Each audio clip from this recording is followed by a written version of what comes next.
Я Давран Вадим Работ, ученица 3 Г класса средней школы номер 5 имени Чингиза Айтматова. Я в свободное время очень люблю читать разные сказки.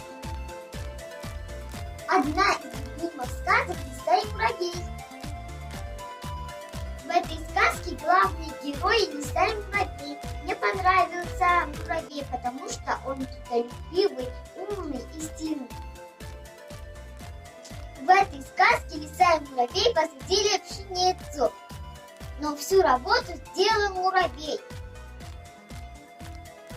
Лиса хотела взять весь урожай, но с умом муравей взял всю пшеницу. В этой сказке даже самая хитрая лиса не смогла перехитрить муравья. Прочитав эту сказку, я поняла, что надо быть трудолюбивым, честным и справедливым. Еще мы должны быть умными. Чтобы быть умным, нам надо много читать,